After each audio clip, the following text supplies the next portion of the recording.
నమస్తే, welcome back to my channel ఈ తరం వరా. సో ఈరోజు వీడియో వచ్చేసి అట్ల తద్ది నేను ఎలా చేసుకున్నాను అనేది మీకు ఈరోజు చూపించబోతున్నాను. అట్ల తద్ది ఎప్పుడు చేస్తామంటే కరెక్ట్గా దశమి అంటే దసరా అయిన 1 వీక్ వస్తుందండి. దసరా అంటే దశమి కదా, దశమి తర్వాత వచ్చే ఫస్ట్ తదియ రోజు ఈ అట్ల తద్ది చేసుకుంటాము. దీనికి కానీ ఫస్ట్ తాటాకులతో అల్లిన బుట్టలతో ఇలా ఇసుక పోసుకొని నవధాన్యాలు వేసుకుని ఒక 1 వీక్ ముందు నుంచి కొంచెం నీళ్ళు అవి వేసుకుంటూ ఉంటాము. నెక్స్ట్ అలా పెద్దగా మొక్కలైతే వస్తాయి, జాజాలు అంటాం వాటిని. నెక్స్ట్ గోరింటాకు అయితే పెట్టుకుంటామండి. అట్ల తద్ది రోజు గోరింటాకు పెట్టుకోవడం అనేది చాలా మంచిది, అదొక ఆచారం. సో గోరింటాకు ఎర్రగా పండితే మంచి భర్త వస్తారని కూడా పెద్దవాళ్ళు అంటూ ఉంటారు కదండి. సో అట్ల తద్ది రోజు అయితే తెల్లవారున లేచి ముందు వంట చేసుకుంటారండి. కొంతమంది అయితే ముందు రోజే వంట చేసుకుని అది కూడా తింటారు. ఫస్ట్ అయితే గౌరీదేవి ప్లేట్లో ఉంది కదా, అది అత్తయ్య వాళ్ళు ఇస్తారు. దానిపైన అయితే ఆ అమ్మవారి పైన అయితే ఇట్లా ముందుకు పుల్ల అంటే బ్రష్ చేయడానికి పూర్వకాలం యూజ్ చేసేవాళ్ళం కదా, అది పెట్టి వాటర్ పెట్టి మనం కూడా బ్రష్ చేసి స్నానం చేసి నేనైతే వంట చేస్తున్నానండి. టమాటా పప్పు ఇంకా అన్నము. సో ఇలా తర్వాత మనం స్నానం చేసి వచ్చిన తర్వాత గౌరీదేవిని అయితే వాష్ చేసేసి ఇలా పసుపు కుంకుమ పెట్టుకుని పెరుగన్నం నెక్స్ట్ బెల్లం ఇలా జాజాల బుట్ట పెట్టుకుని అమ్మవారికి దండం పెట్టుకుంటాము. నెక్స్ట్ మనం చుక్కలు ఉండగానంటే సూర్యోదయం అవ్వకముందే మనం భోజనం అయితే చేస్తాము. మేము కూడా చేసేసాం, నేను ఇంకా మా తోటి కోడలు. నెక్స్ట్ అట్ల తద్ది అంటేనే అందులోనే ఉంది కదా, ఈ ఫెస్టివల్కి అట్లు పెట్టుకుంటాం నైవేద్యంగా. సో ఇలాంటి మూకిట్లోనే అట్లు వేసుకునేవారండి పూర్వకాలం. పొయ్యిల మీద వేసేవారు. ఇప్పుడు సిటీస్లో పొయ్యిలు ఎక్కడ ఉంటాయి కాబట్టి సో నేను ఇలా అయితే స్టవ్ మీద అవి వాష్ చేసి దానికి కూడా పసుపు కుంకుమ పెట్టుకుని ముందు రోజు మార్నింగే మనం మినప్పిండి రుబ్బుకొని అందులో బియ్యపిండి కలుపుకొని పక్కన పెట్టుకుంటాము. అట్ల తద్ది మార్నింగ్ రోజు అది ఓపెన్ చేసి దాంట్లో బెల్లము సరిపడా ఉప్పు వేసుకుని, టేస్ట్ అయితే చేయకూడదు, అలా వేసుకుంటాము. ఆయిల్కి ఒక బౌల్లో ఆయిల్ తీసుకుని ఒక స్టిక్ లాంటిది ఒక పుల్ల తీసుకుని దానికి చివర ఒక గుడ్డ కడతామండి, క్లాత్ కట్టి అది ఆయిల్కి యూజ్ చేసుకుంటాము. అట్లు వేసిన తర్వాత ఇట్లా హోల్స్ వస్తాయి, తర్వాత తిరగదిప్పుకుంటాము.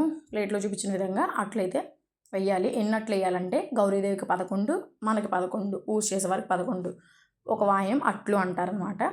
సో నేను మా తోటికోళ్ళు ఈరోజు పూజ చేసుకున్నాం కాబట్టి తనకి 11, అమ్మవారికి 11, నాకు 11, అమ్మవారికి 11, ఇంకా చుట్టుపక్కల ఉన్న వాళ్ళందరికీ కూడా అట్లు పెట్టాలి కాబట్టి నైవేద్యం అట్లా పూజ అయితే చేయడానికి అట్లయితే వండేసుకున్నాము. నేను స్కూల్కి వెళ్ళి వచ్చిన తర్వాత అయితే ఇట్లా దేవుణ్ణి అయితే సిద్ధం చేసేసుకున్నాను. మళ్ళీ ఇల్లంతా శుభ్రం చేసుకుని తలారా స్నానాలు చేసేసి గౌరీదేవి వ్రతం అంటే చంద్రోదయ ఉమావ్రతం అని కూడా అంటామండి ఈ అట్ల తద్దిని. సో అట్లయితే ఇలా వరుసగా పేర్చుకొని 5 రకాల పళ్ళు, పువ్వులు, తులసిమాల, కస్తూరిమాల, ఇంకా చామంతి మాల పార్వతీ పరమేశ్వరులకి వేసుకుని దీపారాధన చేయడానికి రెడీ చేసుకున్నాను. ఇంకా జాజాల బుట్టలు అయితే మెయిన్ అండి, అవి తలలో కూడా పెట్టుకుంటారు, చాలా మంచిది.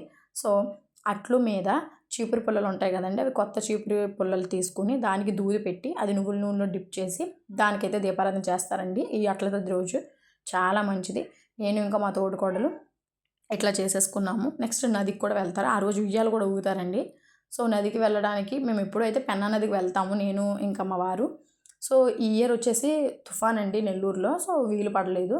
ఇంకా నేను మా తోటికోడలు ఇంట్లోనే పూజ చేసేసుకున్నాము. సో ఇలా హారతి ఇచ్చేసుకుని పూజ అయితే చేసేసాము. ఇంక ఇంట్లోనే బకెట్తో వాటర్ తీసుకుని మేము ఇంకా బకెట్లో వాటర్లోనే ఇంకా చేయాల్సిన ఆచారాలన్నీ చేసేసాము. అంటే 11 పసుపు ఉండలు, 11 దారపోగులు, ఈ జాజాల బుట్ట, అట్లు, వడపప్పు, చలివిడి అన్నీ అయితే నదిలో కలుపుతామండి. అంటే వాటర్లో అంటే గంగాదేవి, యమున, గంగా, కావేరి అంటాం కదా, ఇవి అనుకుని మేము ఇలా బకెట్తో వాటర్ పెట్టుకుని అయితే చేసేసాము. ఎందుకంటే ఫుల్ వర్షము అసలు. సో ఇంక ఇట్లా పూజ అయితే చేసేసాము. చాలా బ్లెస్డ్ ఫీలింగ్ అండి. అంటే 11 సంవత్సరాలు చేసుకుంటాము. ఒక వాయిన వట్లు ఎలా అయితే పెడుతున్నామో అలాగా 11 సంవత్సరాలు ఎటువంటి ఆటంకం లేకుండా వరుసగా ప్రతి ఇయర్ చేసుకుంటాము. ఈ ఇయర్ నాకైతే 9th ఇయర్, ఇంకా 2 years కష్టపడితే అయిపోతుంది. ఇంకా ఫైనల్గా పూజ అయిపోయిన తర్వాత నేను ఇంకా మా వారు ఈ అట్ల తద్దికి ఒక కథ కూడా ఉంటుందండి, అది నేను నెక్స్ట్ ఒక వీడియో చేసి మీకు పెడతాను. సో ఇంకా పూజ అయిపోయిన తర్వాత నేను మా తోడుకోళ్ళు సేమ్ ట్విన్నింగ్ శారీస్ తీసుకున్నాము. మా తోడుకోళ్ళు పెట్టింది నేను వాళ్ళ ఇంటికి వెళ్ళినప్పుడు దసరా హాలిడేస్లో, అది కూడా ఒక వీడియో చేస్తాను. సో ఇంకా ఫైనల్గా పూజ చేసుకున్న తర్వాత ఆ రోజు కారం ఏం తినకూడదు. సో ఫ్రూట్స్ అట్లు తినేసి ఇంకా అంటే పొద్దునుంచి ఫాస్టింగ్ ఉంటాం కాబట్టి ఇంకా అట్లా అయిపోయింది. పూజ అయిన తర్వాత చంద్రుడిని చూసి అప్పుడు మనం ఏమైనా తింటాము, అప్పుడే ప్రతిఫలం ఉంటుంది. ఇది మెయిన్గా సౌభాగ్యంగా ఉండడానికి పెళ్ళైన వాళ్ళు, పెళ్ళి కాని వాళ్ళు చందమామ లాంటి భర్త రావాలి, యవ్వనంలో ఉన్న భర్త రావాలని చెప్పి ఈ పూజ చేస్తారనమాట. సో 11 అట్లు పెట్టుకుని 11 వాయినాలు అట్లు 11 పువ్వులతో తోరం కట్టుకుని పూజ చేసుకుని తోరం చేతి కట్టుకుని ఈ పూజ అయితే ముగిస్తాం. ఇంతే. ఈ వీడియో నచ్చినట్లయితే లైక్ చేయండి, షేర్ చేయండి, కామెంట్ చేయండి. బాయ్.